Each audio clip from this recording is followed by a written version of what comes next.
ये कथा द्वापर युग की है, जब भगवान श्री कृष्ण धरती पर अवतार लेकर लीला कर रहे थे और उस समय द्वारिका के राजा थे। भगवान भोलेनाथ श्री कृष्ण लीला का दर्शन करते हुए एक दिन कैलाश पर ध्यान मग्न बैठे थे।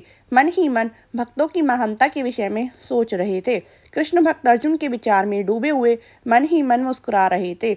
इतने में माँ पार्वती प्रभु के पास आईं और पूछने लगी, प्रभु आप किन विचारों में खोए हुए मुस्कुरा रहे हैं? ऐसी क्या बात है, मुझे भी बताइए, मैं भी जानना चाहती हूँ।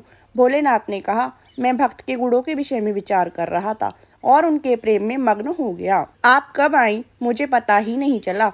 पार्वती माता ने कहा, प्रभु मुझे भी ऐसे भक्त के बारे में बताइए, मैं भी उनके बारे में जानना चाहती हूँ। और जब भोलेनाथ ने कृष्ण भक्त अर्जुन के बारे में बताया, तब माता ने कहा, मैं उनके दर्शन करना चाहती हूँ। भोलेनाथ माता को साथ लेकर प्रभु श्री कृष्ण भक्त अर्जुन से मिलने चले। जब महादेव और माता हस्तिनापुर पहुंचे तो उन्हें पता चला कि अर्जुन द्वारिका श्री कृष्ण से मिलने गए हैं। महादेव माता को लेकर द्वारिका पहुंचे और श्री कृष्ण से कहा, महादेवी आपके प्रिय भक्त अर्जुन के दर्शन की इच्छा लेकर आई हैं। श्री कृष्ण भगवान ने कहा, अवश्य, आप दोनों यहाँ आराम से विराजें, अभी मैं अर्जुन को लेकर आता हूँ और आपके दर्शन की इच्छा पूरी करवाता हूँ। श्री कृष्ण जब अर्जुन के कक्ष में गए तो वहाँ का दृश्य देखकर भाव विभोर हो गए। सोते हुए अर्जुन के रोम रोम से श्री कृष्ण का मधुर स्वर निकल रहा था।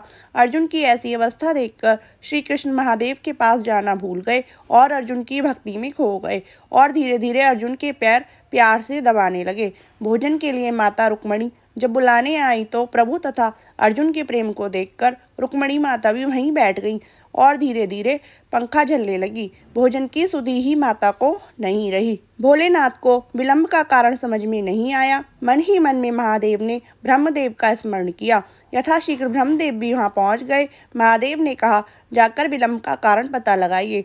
परंतु ब्रह्मा जी भी जब सूचना लेकर वापस नहीं आए तो महादेव को अब चिंता होने लगी। नारद महादेव को चिंतित देखकर वहां पधारे।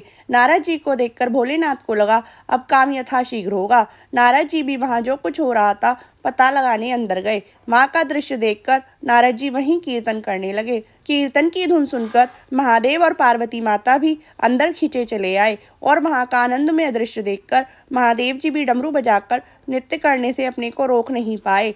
नृत्य तथा कीर्तन की धुन से अर्जुन की नींद खुल गई। अर्जुन को लगा कि कोई उत्सव हो रहा है। अर्जुन वहां सभी देवताओं को देखकर पूछने लगे, यहाँ किसी का उत्सव है? नारद जी ने कहा, जिसका रोम रोम श्री कृष्ण नाम का कीर्तन करे, यहाँ उसी का उत्सव है। माता पार्वती यह दृश्य देखकर आनंद विभोर हो गई। अर्जुन की श्री कृष्ण भक्ति देखकर सभी देवता आनंदित हो गदगद मन से अपने अपने लोक में प्रस्थान किए।